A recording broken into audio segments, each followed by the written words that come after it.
Good morning, students. Hope all of you are well.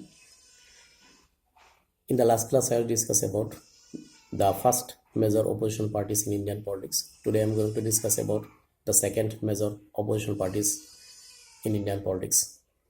The second major opposition parties in Indian politics was the Communist Party of India. We know that some Indian leaders were greatly influenced by the Bolshevik Revolution of Russia, and they formed the Communist Party of India in 1924. However, in 1934, the British government banned the Communist Party of India, and all of its leaders were taken in jail. During the period of Second World War, when Russia joined in the war in favor of British,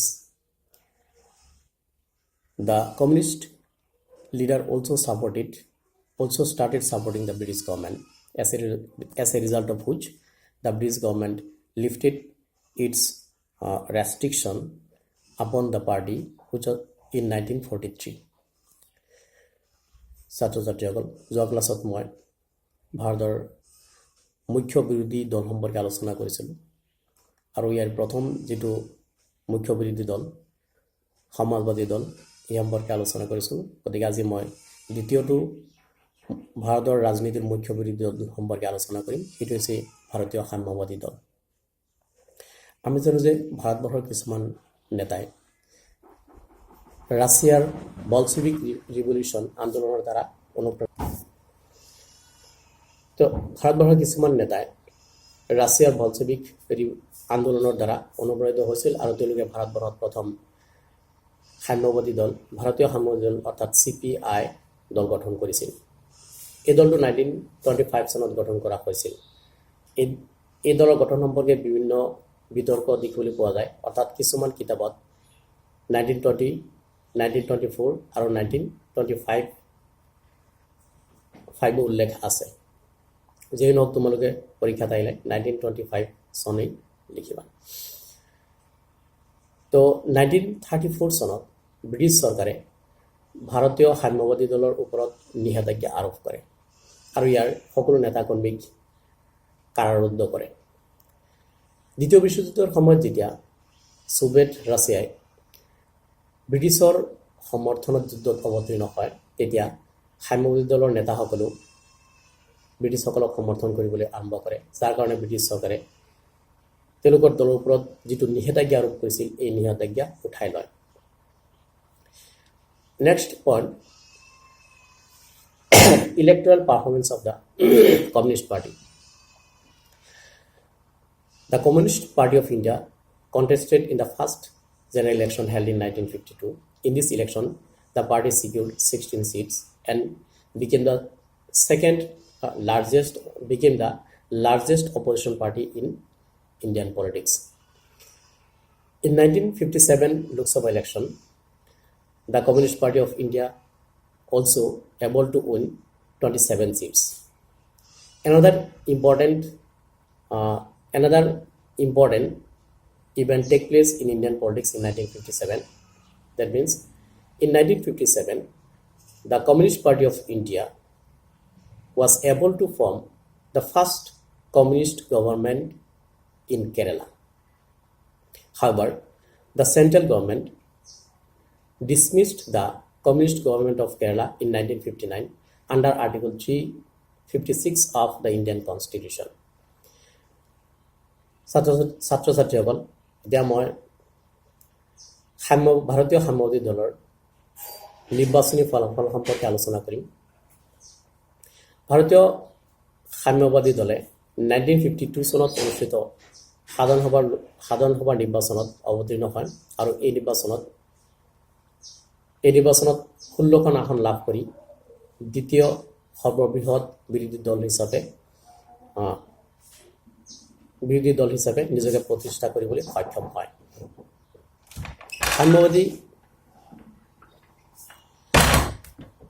সাম্যবাদী দলে ভাৰতীয় লোকসভাৰ যিটো দ্বিতীয় নিৰ্বাচন অনুষ্ঠিত হৈছিল অৰ্থাৎ 1957 চনত, এই নিৰ্বাচনতো প্ৰতিদ্বন্দ্বিতা কৰে আৰু 27খন আসন লাভ কৰিবলৈ সক্ষম হয়। 1957 চনত ভাৰতীয় ইতিহাসত আৰু এটা উল্লেখযোগ্য ঘটনা পৰিলক্ষিত হয়। সেইটো হৈছে যে সাম্যবাদী দলে ভাৰতবৰ্ষত প্ৰথমবাৰৰ বাবে কমিউনিষ্ট চৰকাৰ কেৰালাত কমিউনিষ্ট চৰকাৰ গঠন কৰিবলৈ সক্ষম হয়। কিন্তু পৰৱৰ্তী সময়ত কেন্দ্ৰীয় চৰকাৰে কেৰালাৰ সাম্যবাদী দলৰ চৰকাৰখনৰ পতন ঘটাই ভাৰতীয় সংবিধানৰ 356 নং অনুচ্ছেদৰ জৰিয়তে, অৰ্থাৎ কেৰালাৰ সাম্যবাদী দলখনক কেন্দ্ৰীয় চৰকাৰে 1959 চনত ভাৰতীয় সংবিধানৰ 356 নং অনুচ্ছেদৰ জৰিয়তে পতন ঘটায়। Next, the division in the party. During the period of Indo-China War, a group of the party, during the period of Indo-China War, there was a division in the Communist Party of India. That means one group of the party supported the government of India and another group in the party supported the Chinese viewpoint, and they pressurized the Indian government for opening a dialogue with the China.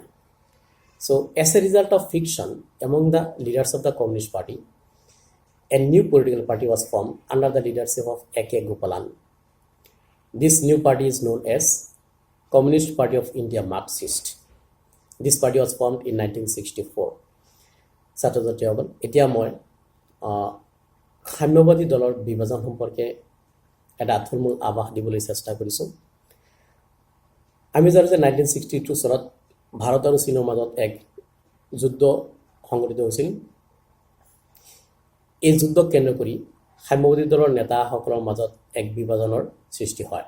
অৰ্থাৎ সাম্যবাদী দলৰ কিছুমান নেতাই ভাৰত চৰকাৰক সমৰ্থন কৰে আৰু আন কিছুমান নেতাই চীনৰ নীতি আদৰ্শক সমৰ্থন কৰে আৰু ভাৰত চৰকাৰক আলোচনাৰ মাধ্যমত এই সমস্যা সমাধান কৰাৰ কাৰণে হেঁচা প্ৰয়োগ কৰে। গতিকে 1962 চনৰ ভাৰত চীনৰ যুদ্ধক কেন্দ্ৰ কৰি সাম্যবাদী দলৰ মাজত হোৱা এই বিভাজনে এক নতুন দল সৃষ্টি কৰাত প্ৰেৰণা যোগায় আৰু A.K. গোপালনৰ নেতৃত্বত 1964 চনত ভাৰতবৰ্ষত আৰু এখন নতুন সাম্যবাদী দল গঠন হয়, যাক ভাৰতীয় সাম্যবাদী দল মাৰ্কসিষ্ট বুলি জনা যায়। গতিকে এই দুইটা দলেই বৰ্তমান ভাৰতীয় ৰাজনীতিত এক উল্লেখযোগ্য ভূমিকা পালন কৰি আছে। Another major opposition party in Indian politics is the Swatantra Party. The Swatantra Party was formed by old congressmen like C. Rajagopalasari, K.M. Munshi, N.G. Ranga, and Mainu Masani. ভাৰতীয় ৰাজনীতিৰ আন এটা গুৰুত্বপূৰ্ণ বিৰোধী ৰাজনৈতিক দল হৈছে স্বতন্ত্ৰ দল। স্বতন্ত্ৰ দল 1959 চনত গঠন কৰা হৈছিল কিছুমান পুৰণা কংগ্ৰেছ নেতাসকলৰ জৰিয়তে। এই নেতাসকলৰ ভিতৰত কেইজনমান নেতা হৈছে C Rajagopalachari, K.M. Munshi, N.G. Ranga আৰু মাইনু মাছানী। নেক্সট আহিছোঁ the policy and programs of the Swatantra Party. The Swatantra Party was different from other political parties in terms of its stance in economic issues. The major policy and programs of Swatantra Party was number 1. Swatantra Party wanted the government to be minimum involved in the economic activities of the country. The party stands for the policy of maximum freedom for individual and minimum interference by the state. The সাম্যবাদী দল অন্যান্য ৰাজনৈতিক দলবিলাকৰ পৰা পৃথক, কিয়নো এই দলে অৰ্থনৈতিক ক্ষেত্ৰত কিছুমান গুৰুত্বপূৰ্ণ নীতি আৰু আদৰ্শক অনুসৰণ কৰিছিল। সাম্যবাদী দল নহয়, স্বতন্ত্ৰ দল যে স্বতন্ত্ৰ দল ভাৰতৰ অন্যান্য ৰাজনৈতিক দলবিলাকতকৈ সম্পূৰ্ণ পৃথক কিয়নো এই দলে অৰ্থনৈতিক ক্ষেত্ৰত কিছুমান গুৰুত্বপূৰ্ণ বিষয়ৰ ওপৰত গুৰুত্ব দিছিল আৰু স্বতন্ত্ৰ দলে দলৰ প্ৰধান নীতি আৰু আদৰ্শসমূহৰ ভিতৰত এটা হৈছে যে স্বতন্ত্ৰ দলে দেশৰ অৰ্থনৈতিক নিয়ন্ত্ৰণৰ ক্ষেত্ৰত ৰাষ্ট্ৰৰ ইনভলভমেণ্ট ৰাষ্ট্ৰৰ যিটো অংশগ্ৰহণ এইটো কম হোৱাটো বিচাৰিছিল ইয়াৰ উপৰিও স্বতন্ত্ৰ দলে ব্যক্তিৰ অত্যাধিক স্বাধীনতা আৰু ৰাষ্ট্ৰৰ কম নিয়ন্ত্ৰণক সমৰ্থন কৰিছিল next policy and programs of Swatantra Party is the Swatantra Party believes in social justice and equal opportunity for all the people without any discrimination among the people on the basis of caste, creed, race, religion, language, economic status, etc. স্বতন্ত্ৰ দলৰ এটা গুৰুত্বপূৰ্ণ নীতি আৰু আদৰ্শ হৈছে যে স্বতন্ত্ৰ দলে বিভিন্ন জাতি জনগোষ্ঠী বিভিন্ন জাতি ধৰ্ম ভাষা বৰ্ণৰ মাজত কোনো ধৰণৰ বৈষম্যমূলক আচৰণ প্ৰদৰ্শন নকৰাকৈ সকলো জাতি জনগোষ্ঠীকে সমান সুযোগ সুবিধা আৰু সামাজিক ন্যায় প্ৰদান কৰাৰ ওপৰত অত্যাধিক গুৰুত্ব দিছিল third major policy of Swatantra Party is the party assign priority to the basic needs of individual, the basic needs of the people, that is the food, clothing, housing, medical care and education. স্বতন্ত্ৰ দলৰ আন এটা গুৰুত্বপূৰ্ণ নীতি আৰু আদৰ্শ হৈছে যে এই দলে সমাজৰ সৰ্বস্তৰৰ লোকৰ বাবে সমাজৰ প্ৰত্যেকজন মানুহৰ বাবে যিখিনি নিম্নতম প্ৰয়োজনীয়তা অৰ্থাৎ অন্ন বস্ত্ৰ বাসস্থান স্বাস্থ্য শিক্ষা এইকেইটাৰ ওপৰত অত্যাধিক গুৰুত্ব দিছিল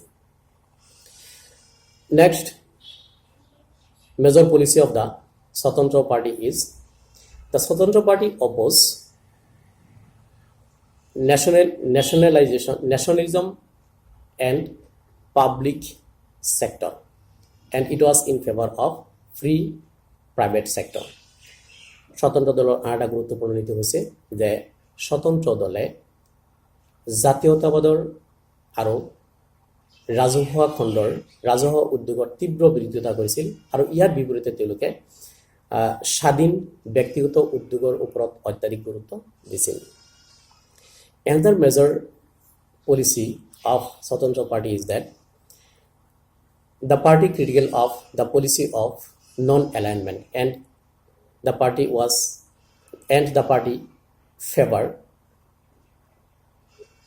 favor to maintain a good relation with Russia and USA. স্বতন্ত্ৰ দলৰ আন এটা গুৰুত্বপূৰ্ণ নীতি আৰু আদৰ্শ হৈছে যে স্বতন্ত্ৰ দলে ভাৰতবৰ্ষই গ্ৰহণ কৰা গোষ্ঠী নিৰপেক্ষ নীতিৰ তীব্ৰ সমালোচনা কৰিছিল তেওঁলোকে